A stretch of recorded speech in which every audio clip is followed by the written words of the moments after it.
Example, we'll be discussing Thevenin's, Norton's, I mean, with the dependent sources.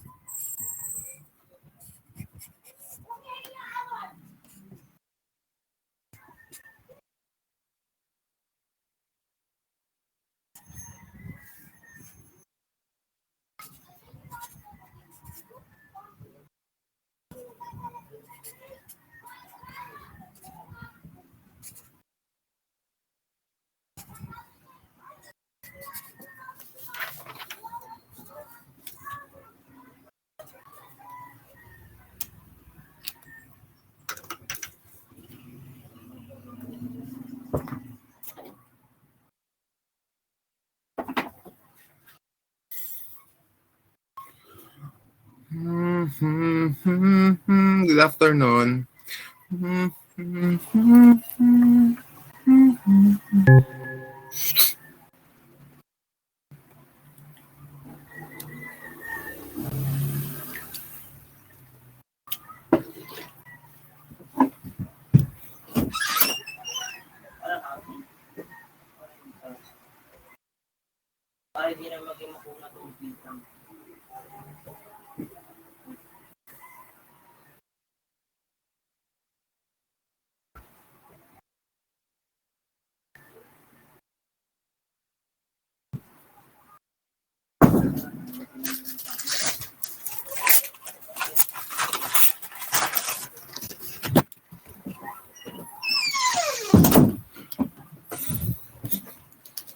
Okay, so good afternoon again.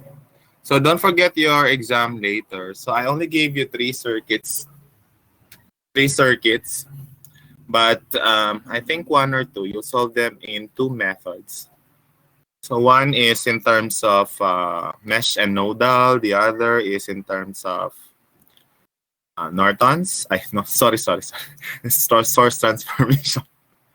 Okay, don't forget to show your complete solution, ha? Especially for substitution. Source transformation.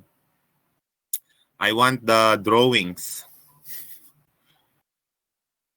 of your source transformation. Okay. So let's start with our lesson today. So for today, we will be discussing Norton's equivalent circuit. Norton's equivalent circuit for for circuit networks with dependent sources. So if you remember what we did in Thevenin, so somewhat they are related. Okay? Particularly on the first step in finding the Norton's ba yun? Tama naman. RTH or RN. So actually that's RN. Okay? Or the Norton's equivalent resistance. Now, to find the Norton's equivalent resistance, similar to that of Thevenin's, so we turned off all independent sources and removed the load. Okay, so that's given. And then step number 2 is we apply a voltage or current. We assume that the voltage across it or current across it are both have the same magnitude of 1. 1 volt for voltage, and then 1 ampere for if it's a current. Terminals A and B, and then determine the current flowing or the voltage across it. And then we use Ohm's law to solve for the Norton's equivalent resistance. So it's similar to that of Thevenin's. Okay, class. Before someone asked me if is it usually 1? Actually, you can use any.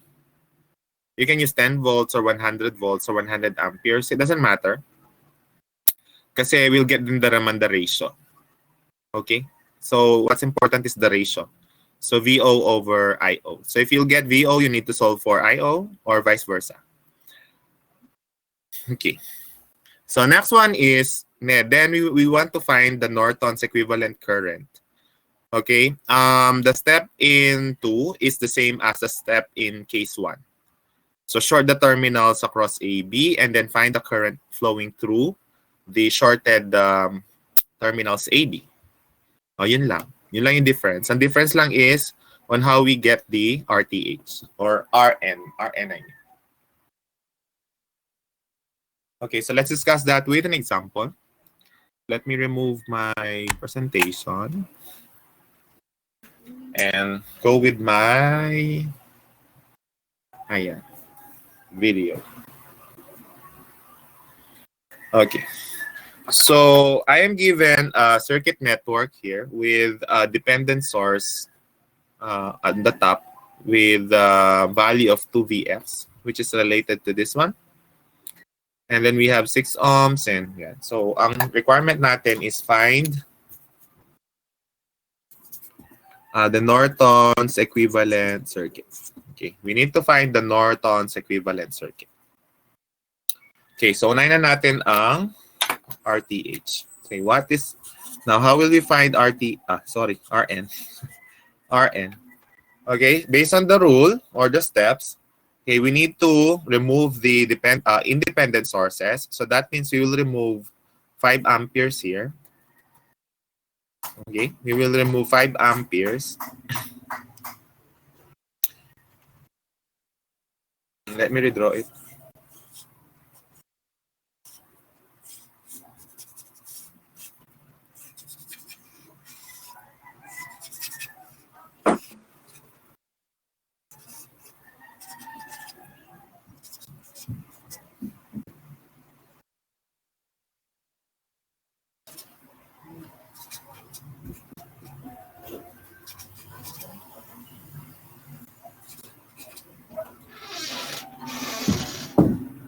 Okay? And then, yung rule natin ay, okay, John.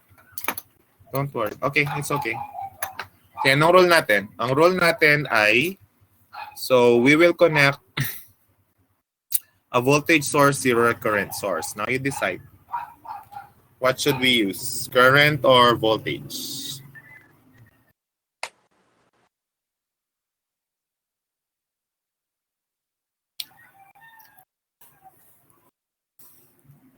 Ano lalagay ko? What do you want? A current source or a voltage source?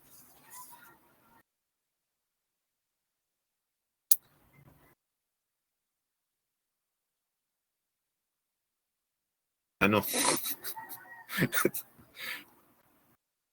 Wala.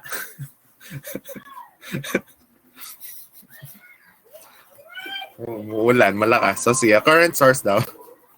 So, bagay, no? Para, current ba? Okay, ala kayo. Okay, so that is 1 ampere. So, therefore, we need to find VO. Ayan. Okay? We need to find VO because Rn is equal to VO over IO. Ayan. Okay, now, anong method? Anong method ang gagamitin natin? Alam niyo na, no? Okay. So it is mesh analysis. Okay, so we'll have I1, I2, I3. Okay, so let's have the KV. Can we conclude something? Okay, we can conclude that I3 is equal to -1. Tama? Ayan. Okay, so let's have the KVL at I1. So we'll have -2Vx plus 2 times I1 minus I2 is equal to 0. Okay, but what is Vx? Okay, Vx is, okay, since yung current natin is pa ganyan, it's negative for I2. Okay, so tama, Andre, for I2. So this is -2 times -4 I2 plus 2I1 minus 2I2 is 0.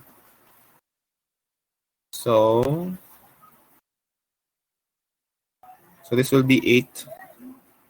Ayan. So we'll have 2i1 plus 6i2 is equal to 0.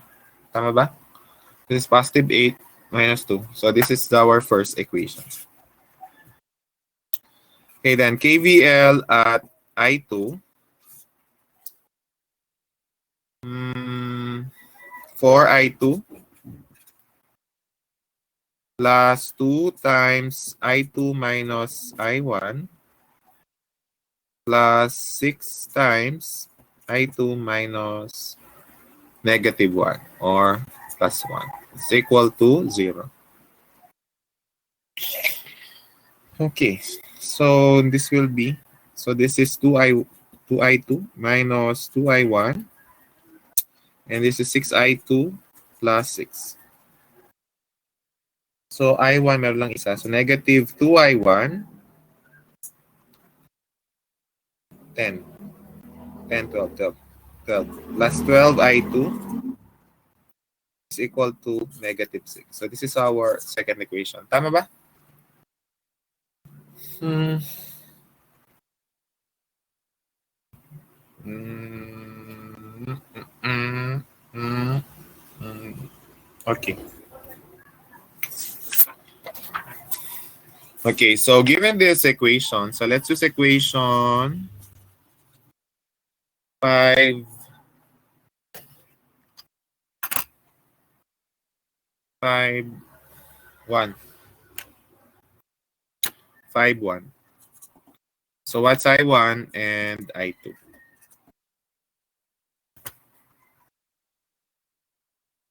So I'll have, tinatamad pa akong mag-manual. No? 6, 0, negative 2, 12, negative 6. Okay, this is 1 ampere. It's negative 1/3 ampere. Ayan. Okay. So let's go back to our figure.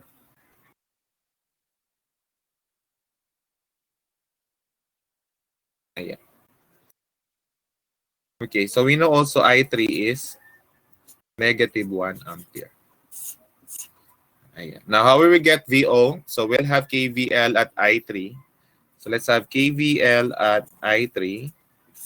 So that means we'll have 6 times I3 minus I2 plus 2I3 plus VO is equal to 0. Kasi ang gusto natin makuha is VO. So this is 6 times negative 1 minus I2. Negative 1/3 plus 2 times negative 1 plus VO is 0. So what is VO?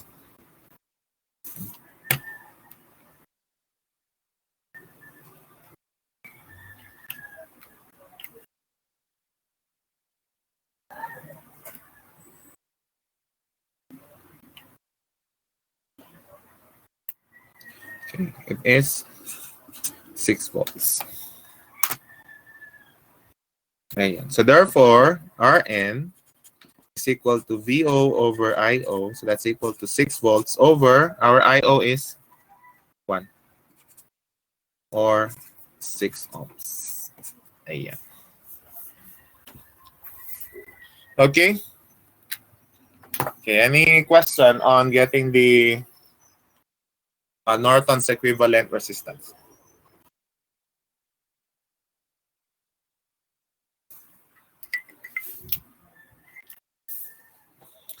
Ayan.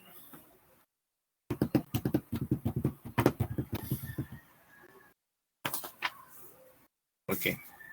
Now let's proceed to the ISC. So for ISC, we will go back to our original drawing.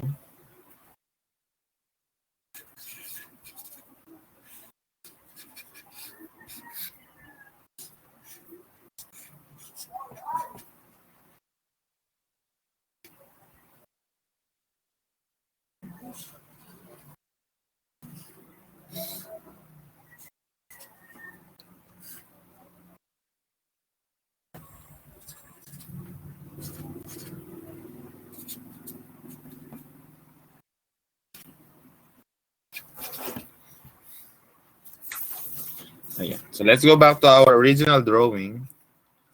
Ayan. And this time, we will, okay, anong base rule natin is, i-short natin yung terminals A and B. So ito yung A at saka B.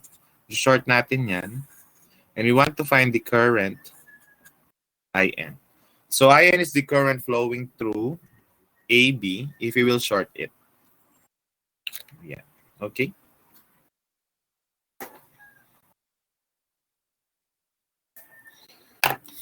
Ayan. Okay, so anong method or analysis ang gagawin natin? Siyempre, we'll do mesh again. So we'll have I1, I2. This time we have like 4.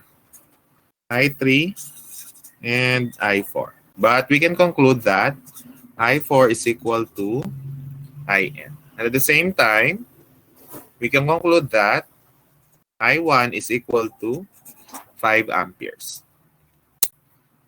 Okay. Meron pa ba?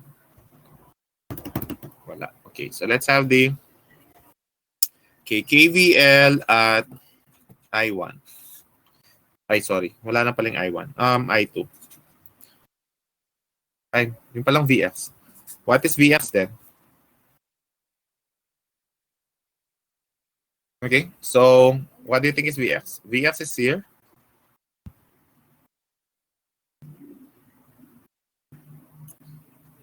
It's 4 times.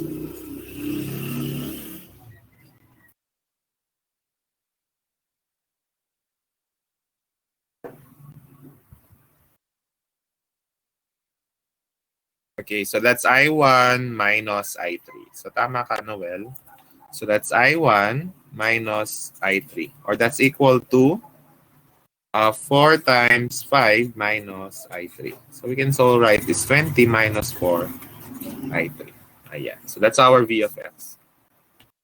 Well, let's get the KVL at I2. So we'll have negative 2Vx plus 2 times I2 minus I3 is equal to 0. So this is negative 2 times 20 minus 4I3 plus 2I2 minus 2I3 is equal to 0. Or this is negative 40 plus 8I3 plus 2I2 minus 2I3 is 0.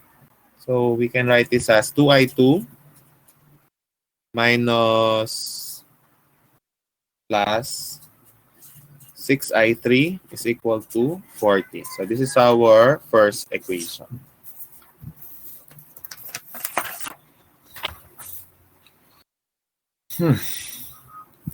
Okay, hindi pala.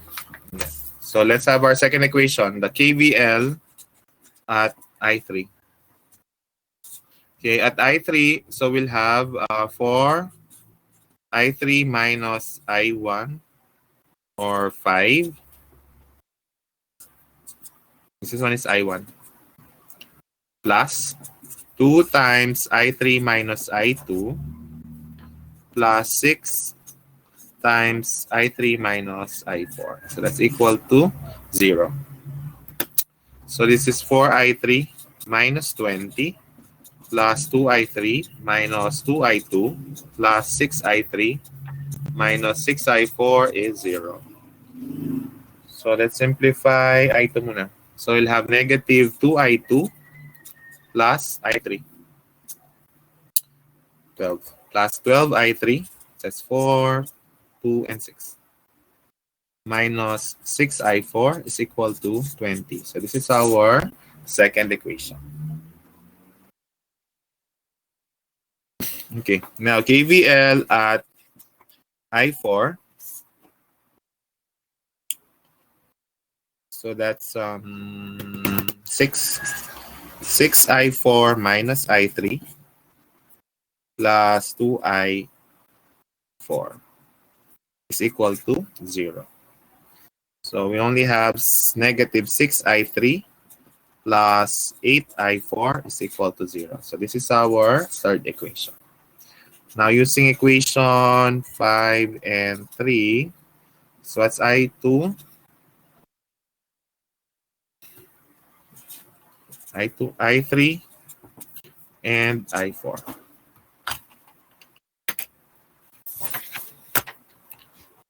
Mode 5. Tama ba ako? Mode 5 2 only. Mode 5 2. So that's 2.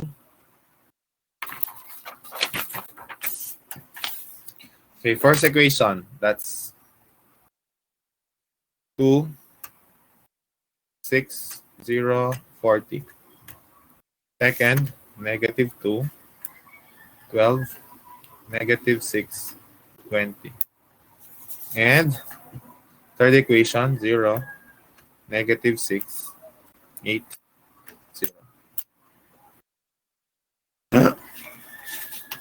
20 over 3, 40 over 9 amperes, and 10 over 3 amperes. Ayan.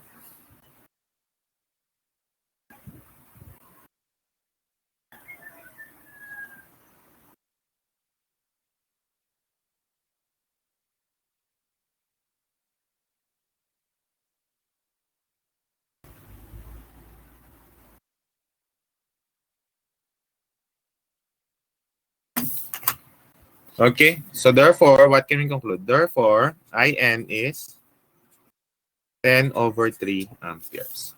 So our final answer, FA. So we'll have the current source ISC,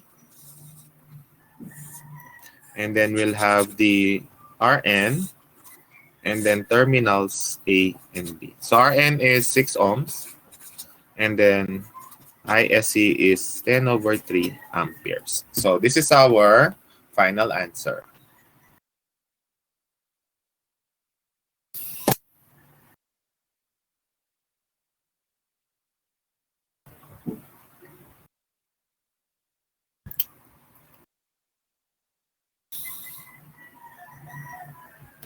Okay, any question?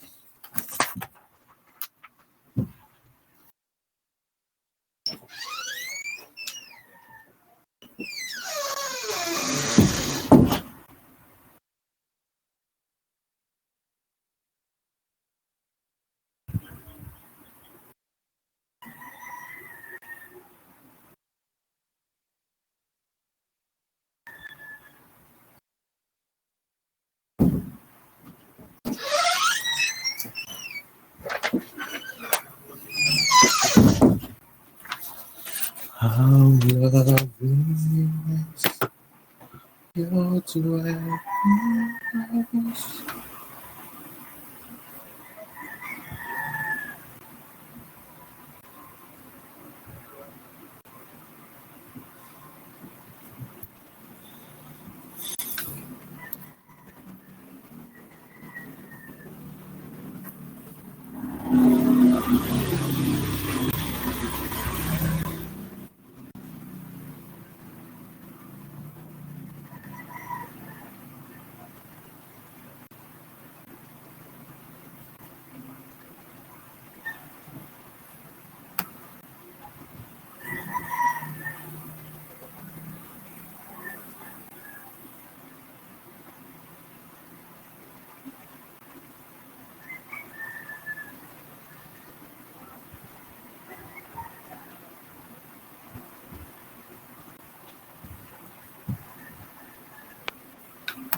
2 hours lang ba? Kaya kapopost lang. Hindi ba 3 hours kamukha ng dati? Hindi ko pa siya nakita. Totoo.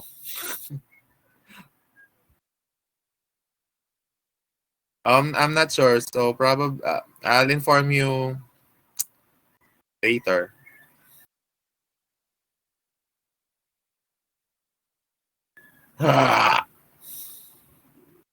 I'll ask. I'll ask. Probably. I don't know. I don't know what happened.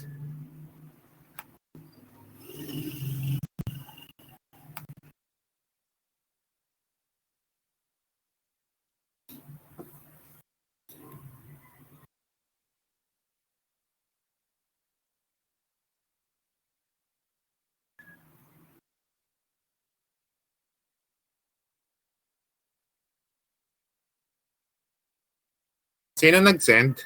Sino nag-send sa inyo? Di ba panggabi tayo dati? Hindi na tayo panggabi ngayon. Hindi ba tayo panggabi ngayon?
Okay, so any question? So let's have another example.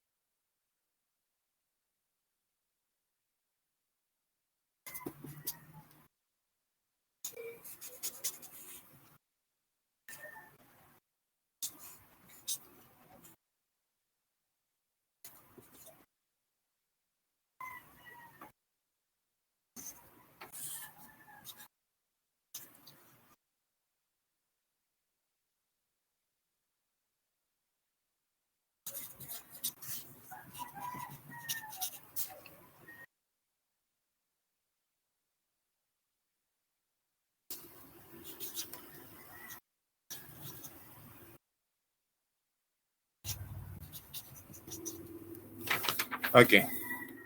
So we are given this circuit. Okay, and then we are to find Saturday po yun. Sabado tayo?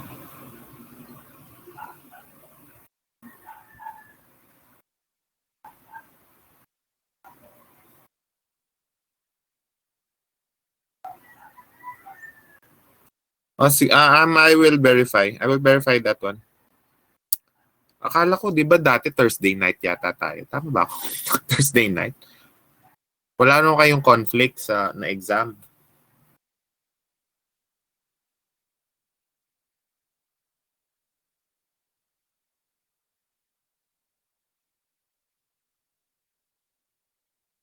Ay, nako. Okay. Hmm. Hmm. Sige, I will check. And then if Sabado talaga. Sabado na tayo ngayon. Okay. Anyway, I'll check na lang later. And then I'll inform you. Okay. So this is the Ayan. So ito yung ating next example.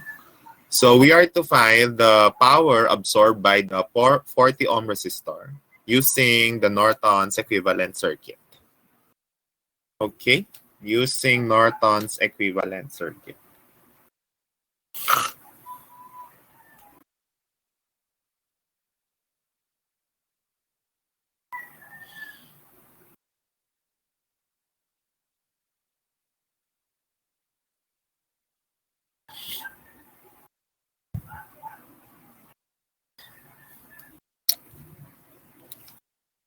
Okay, so first is we need to find the Rn. Okay, so we need to remove the... Ay, wait. Can I even use that? Parang hindi yata pwede. Because of this Ix. Magsi-zero ito. Wala tayong current. Wala tayong current, no?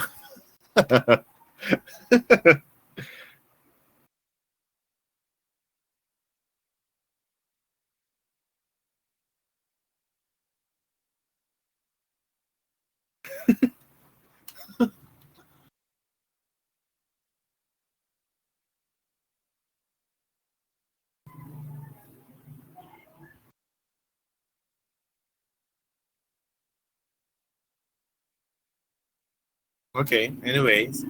So let's continue. We'll try. We'll try our best. Okay, so let's remove this one. So meron pa rin naman. Ix. Okay, so magkakaroon tayo ng Ix. So we have 15 ohms. We have 50 ohms. We have 0.5 Ix. We have 10 ohms. And nandito yung 80. Ayan. Okay, next. Ano yung kukonect natin? What do you prefer? Current source or a voltage source? Alam niyo, dahil lagi tayong nag-mesh analysis, I think laging advantage pag current source siya. Would you agree? Na? Kung lagi tayong nag-mesh analysis, I think current source is laging mas ano. Kung naman paborito nyo ay nodal, voltage naman kayo. No? Kung gusto niyo ng nodal. Ayan. Okay, so current source. Dahil mag-mesh analysis tayo. Ayan. Okay, now let's compute for the VO. Kasi ang ating Rn is equal to VO over IO. And IO, ang ginamit natin, that's 1 ampere. Ayan, let's have the mesh current. So I have this as I1, I2, and then I3. So what can we conclude?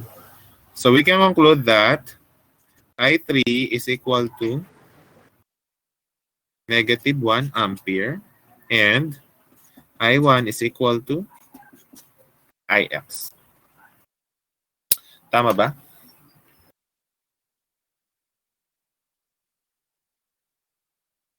Ayan. At meron meron tayong super mesh. Ayan, super mesh.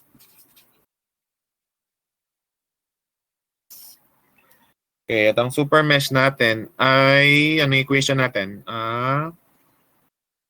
I3 minus I2 or I2 minus I3?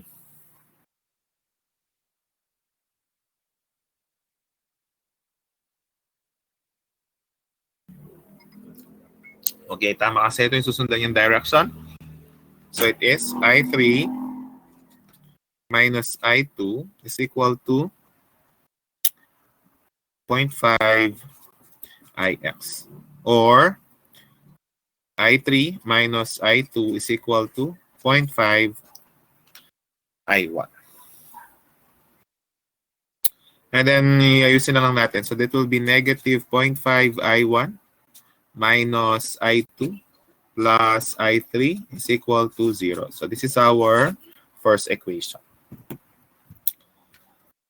Okay, so let's have the KVL at I1. Okay, KVL at I1 is 15 I1 plus 50 times I1 minus I3 is equal to 0. So we'll have 65 I1 minus 50 I3 is equal to 0. So this is our second equation.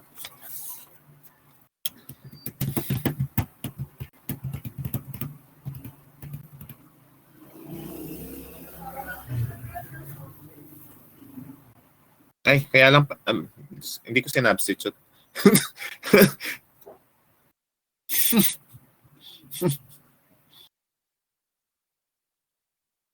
Okay.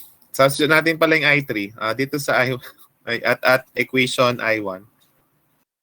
At equation 1, so negative 0.5 I1 minus I2 is positive. So minus 1 is equal to 0. So this will be negative 0.5 I1 minus I2 is equal to 1. So this is actually our first equation.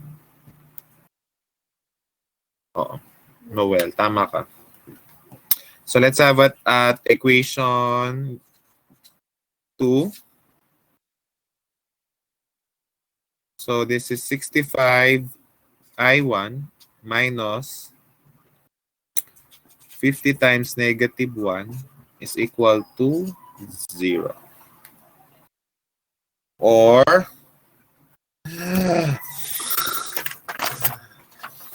okay, what's the value of I1?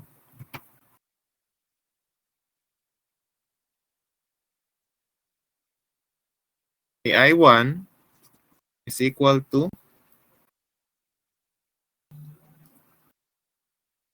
I3 negative 1. So I1 is equal to negative 50 over 65. Or that is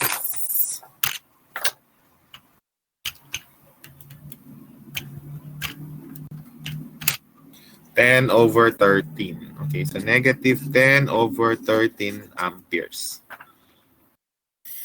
Ano ba kailangan natin?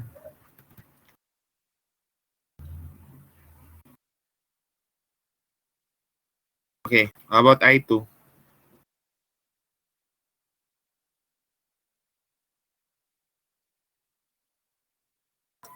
So at, at equation 1, negative 0.5 times negative 10 over 13, dito, minus I2 is equal to 1. So what is I2?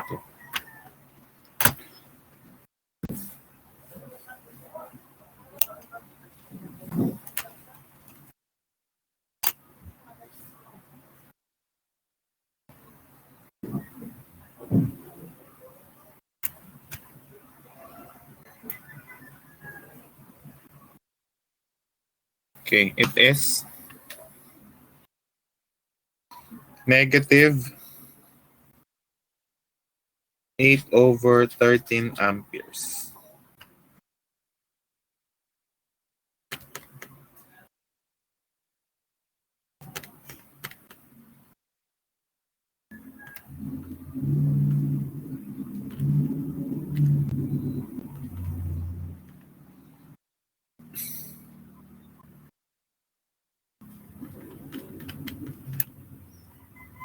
Tama ba? Negative.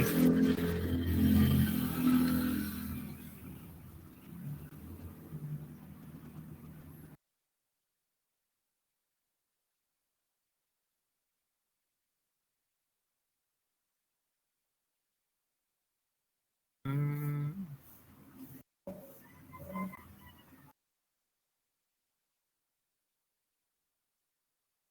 Kung ita-transpose ko to dito, magpa-positive yung I2. Itong 1 naman, mag-negative.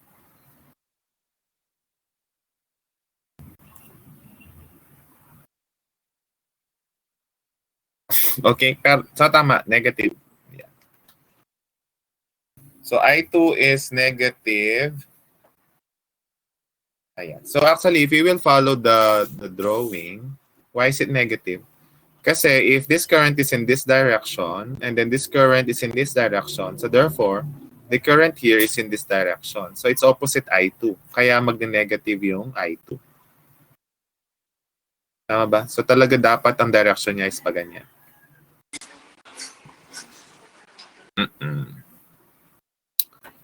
Ayan. Okay, so knowing I1, I2, and I3, how will we get VO? So I2 is here. I1 is here. And I3 is negative 1 ampere. So how will we get VO? Let's go back to the drawing. So how will we compute for VO? Okay, KVL. Ayan, saan tayo magki-KVL? Hindi tayo pwedeng mag-KVL sa 3 kasi current source ito.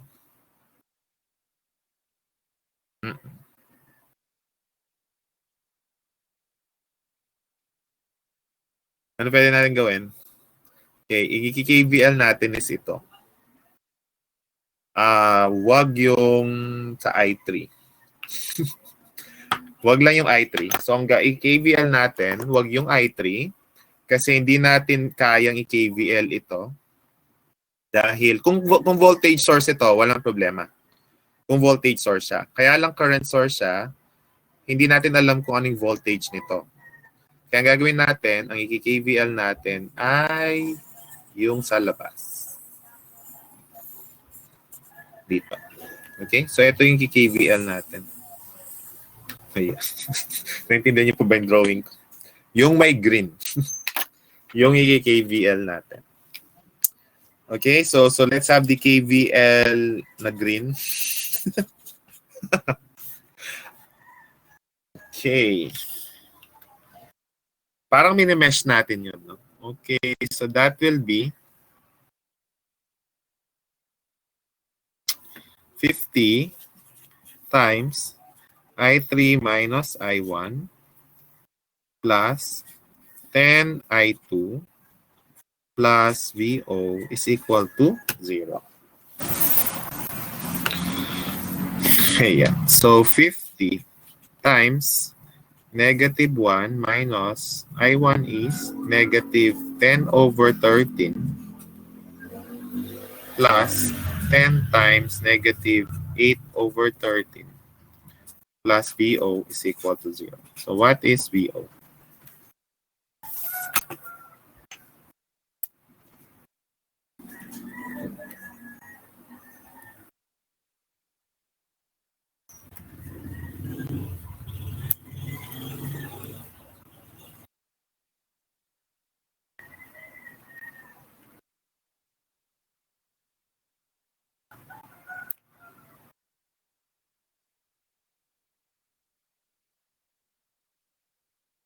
Mali. Ba't nag-positive yung sagot ko? Okay, it's 230 over 13 volts, or that's approximately a 17.69. Ay, tama ba? Tama naman. 69 volts. So therefore, what's our RN? So RN is 230 over 13 over 1 ampere. So that's still 230 over 13 ohms. Ang pangit naman itong sample natin. Kinuha ko kasi siya sa substitution eh. Kaya siya naging ganyan.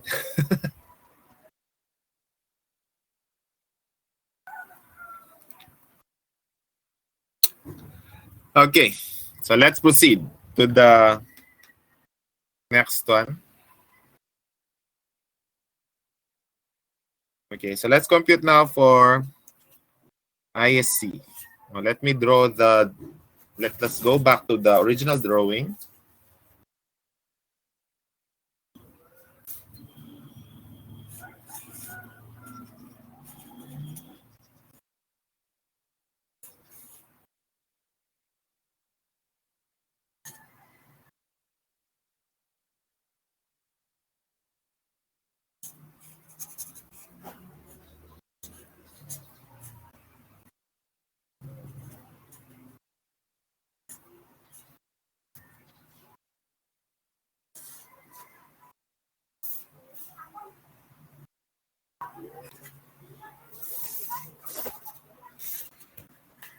Ayan.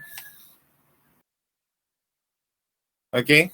So, ang gagawin natin to get ISC is we will short this and we want to find the current IN or the short circuit current. Ayan. Okay? So, wala pa rin. So, ang gagamitin pa rin natin is mesh analysis. Ayan. So, we can conclude that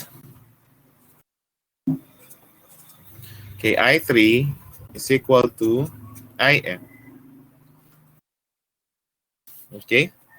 And then, we have another mesh super mesh. So, ang super mesh natin is same. I3 minus I2 is equal to 0.5 Ix. And we can also conclude that I1 is equal to Ix. So therefore, the equation of the super mesh is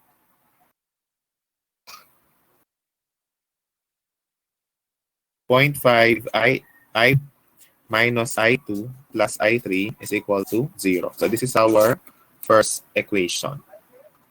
Wala tayong sagot agad, no?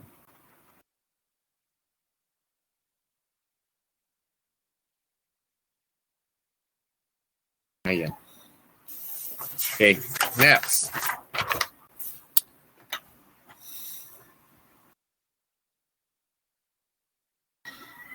Okay, KVL at I1. So that's negative 60 plus 15 I1 plus 50. I1 minus I3 is 0. So we'll have 65 I1 minus 50 I3 is equal to 60. So this is our second equation. Okay. So yung third equation natin ay magagaling KVL at the super mesh. Ayan. So KVL natin sabay. Pagsasabay natin yung 2 and 3. Ay, anong ohms to? 10 ohms.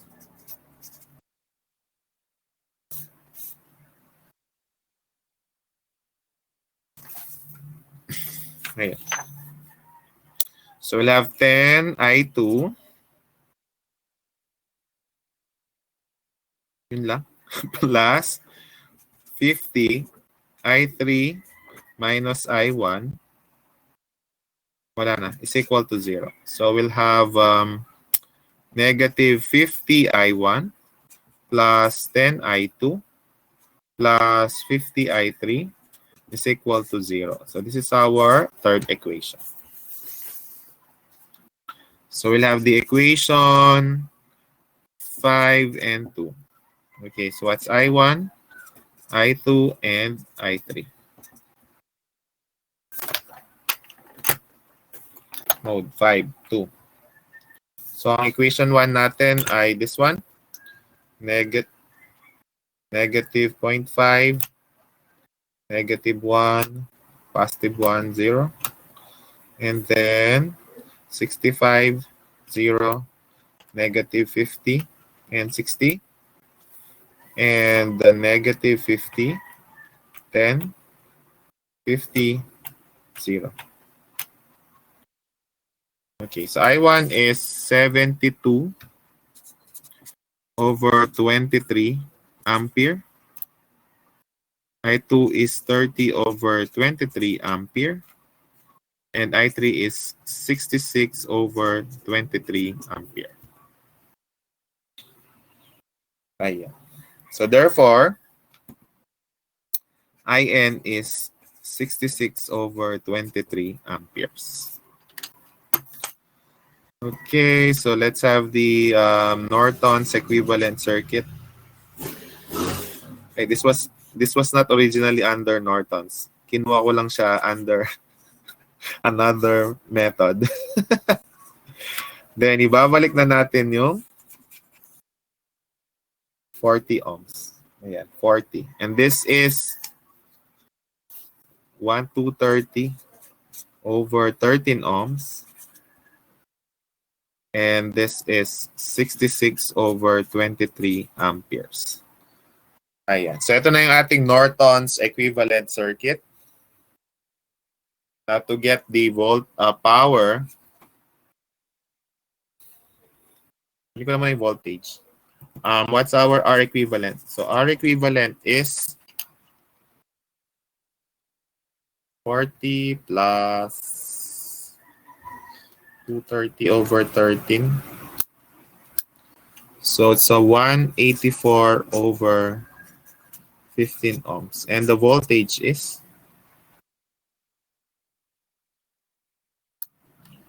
it's 176 over 5 volts. Or 35.2 volts. So therefore, power is equal to V squared over R. So that's equal to 35.2 squared over 40.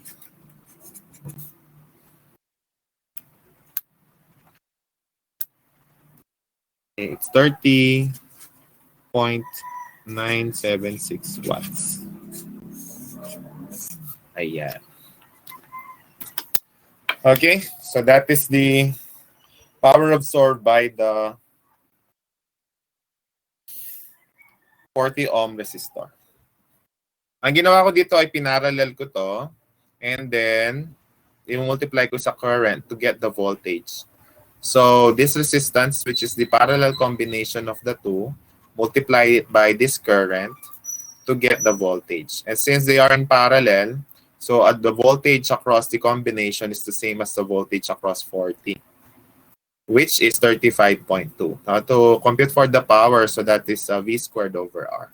So that's why I have 30.976 watts. Okay.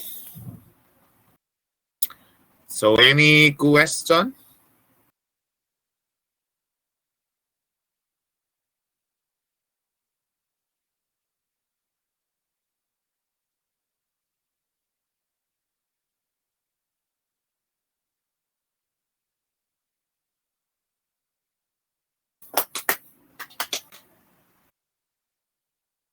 Ayan, kung wala na kayong question, so that's it for today. Okay. So God bless on your midterms next week. I will confirm the schedule that you mentioned to me. Kung ganun talaga yung schedule niya. Oh yeah.